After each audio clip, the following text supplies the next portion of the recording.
Well, how y'all doing out there in Hobo Land? This is Casino Hobo coming to you from live from the Gold Strike. Of course, it's like 20 after 5 in the morning. My normal videos are about 3, 4. This one's exceptionally late, but no, I haven't made them. I have made them during the day. But I just got in, went to 8-ounce little burger joint next door at the Horseshoe. It's all right. Give you a Coke that's $2.69 for a Coke, and plus taxes about $3. But they give you all the refills, so the hobo uses the cup for like a month. That's a tip for the hobo. How to beat the Coke. How to beat the Coke budget.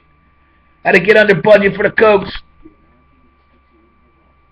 But anyway, just wanted to talk about this basketball playoffs. Of course, March Madness is my second favorite time of the year outside of pro football. I love pro football, but March Madness is my second favorite. And it just goes to show you what a great system this is. I mean, 64 teams, and in 2 weeks it's down to the last two. And you got 11 seed, an 8 seed, 2 sevens, a 6, and a 5. That's 6 out of the 16 teams that are remaining that are potential upset teams that could, make the tournament just absolutely exciting and just to me it's a great system, and that's what college football's been missing since the beginning of college football. It's like ridiculous. I mean, 50% of the national champions wouldn't even be the national champions if there was some kind of playoff system in place. It's like it's retarded. The 4-team thing, it did break the ice. I'll give it that. But these idiots that run that thing, it's like insane. I mean, because that should be a minimum of 16 teams too. That makes it what makes it exciting. The fact that you got a potential, a major upset. A team that wouldn't even be considered to be put in the thing could possibly win it all.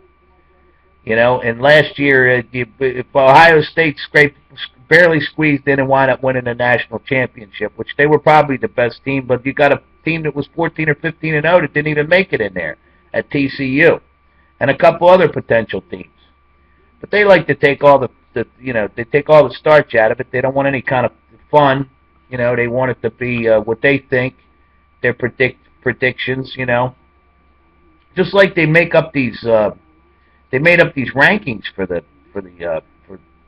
basketball. I mean, they don't know what they're doing, but I mean, it's still okay because the best team is going to wind up winning because you got to win 6 games in order to get there. You really got to beat some teams, so the best team does prevail. That's what I love about college basketball. You've already had a number 1 and a number 2 seeds already been knocked off. That's what makes this thing great. Or matter of fact, 2 number 2 seeds in it. Kansas and see who else? Kansas, Villanova's a number 1 seed, and then you had Kansas got knocked off, and some other team got knocked off. Oh, Virginia. So this is what makes this thing so great. But anyway. That's the Casino Hobo's opinion on that.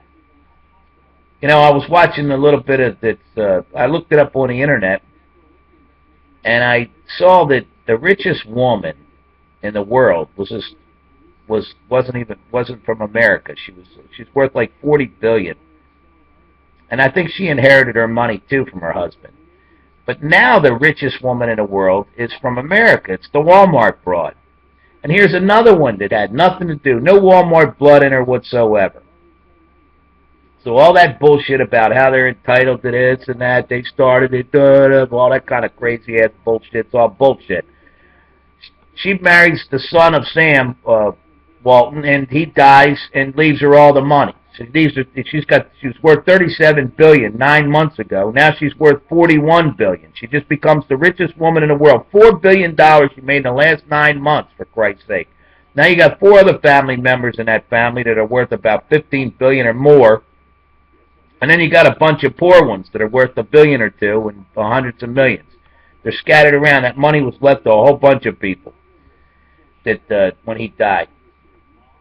And then they fought like cats and dogs over that money too. But anyway, to me, they're pigs. They don't want to pay their employees nothing. They're the world's largest employer, like 1.5 million people. They're a bunch of fucking bums. That's my opinion. And I don't care what anybody says or that's my opinion about the whole thing, and it pisses me off. I can't help it. And the funny thing is, I like Walmart. I just can't stand the family because they don't want to pay anybody anything. And this is why it's really crucial that government regulations are in place, because they need to make that a law that they have to pay these people $10 an hour, something that's livable. And that's not even really livable, but it helps. And some of these people, most of these people are just, that's the job that they're capable of doing. Just like fast food, they're going to be doing that for the rest of their life. And if you're talking about a lot of people that can't spell 4- and 5-letter words, like the hobo. The funny thing is, I ain't even worked in 12 years, so none of this shit even benefits me. I could care less about it for myself. It's for them people that I care about it. And that's the wonderful thing about being somebody that's compassionate and understanding and level-headed and thoughtful, like me. And that's the truth.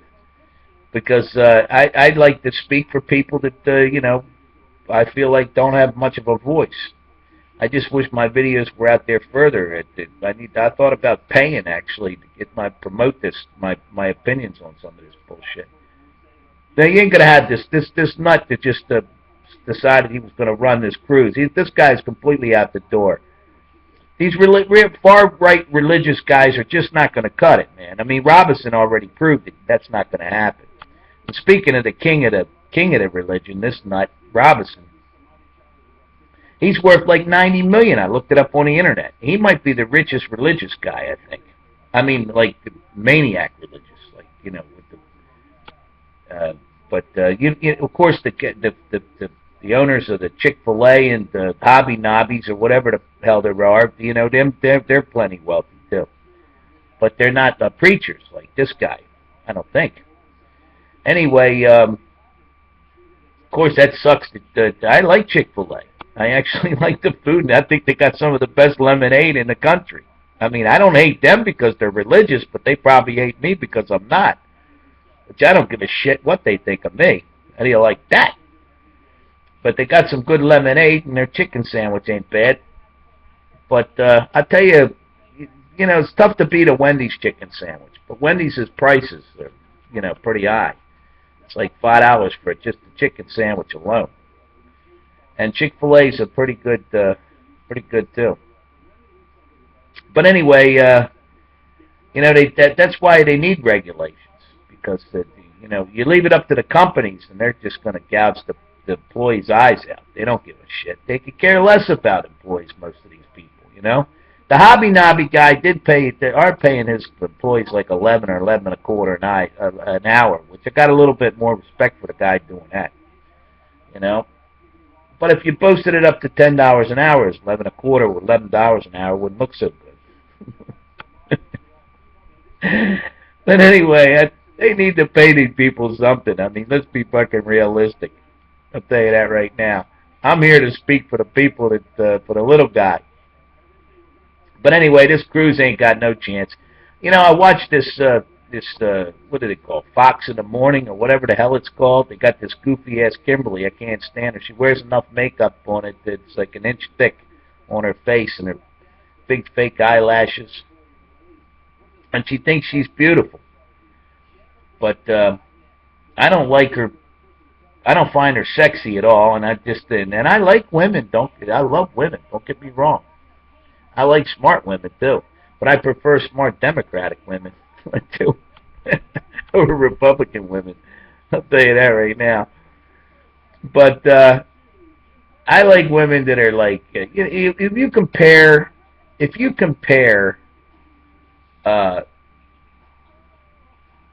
you take a look at. What's her name? The Kelly File woman. And this woman just seems like she's just so bitter. I mean, you rarely ever see her laughing or smiling. She takes everything so serious with her show. She's like a female Hannity.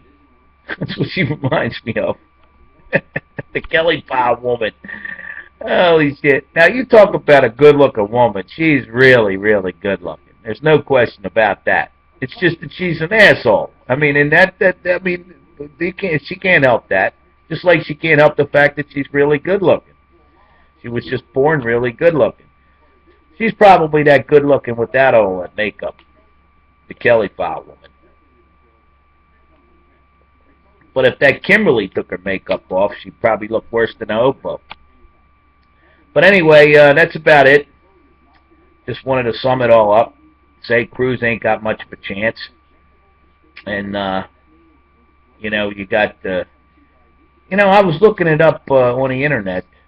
And you got this Joel Osteen and with Joyce Myers. They're worth about $35-40 million apiece. And then you got Robinson's worth $90 million. Oh, I looked up Cheney too. He's worth $90 million or $100 million, something like that. After his 25 years of the taxpayers paying for this guy's heart to stay running, he finally got a new one, and he fell off the rocker. He's showing up everywhere now, talking about shit. He hates Obama because he took the troops out over there and ruined his plans of how successful Iraq would have been. We don't need to, look. We need to let the most, we cannot keep putting American troops in these areas where these people hate us. Even the people that are good dislike us. So it's a very, very it's just not practical in my opinion. And we need to go in, dissect with the 10-20,000 troops. That's the way we need to do things, and not worry about rebuilding these countries. Let the people solve it on their own. And that's the way it is. But anyway, that's about it. Hobo wanted to touch base on a bunch of bullshit. So he did. Alright, I'm going to be stopped here and made a 12-minute video. That's a long time for Hobo. But anyway, I'm done. I'm out of here. Just wanted to talk about that. Oh, yeah, the thing I wanted to bring up is with the Walmart family. If I went in there at the Walmart store and I had to pay $21 for my jeans instead of $18, I don't even have a job and it wouldn't break me. So I wouldn't feel that bad about it. You know what I mean? If I knew that they were paying their goddamn employees something. I just cannot stand the Walmart family. I mean, it's just something about it. It just bugs the shit out of the hobo. They just dead set against paying their employees anything, and it just pisses my ass off. So, and I'm going to bring it up damn near in every video. I'll see y'all later.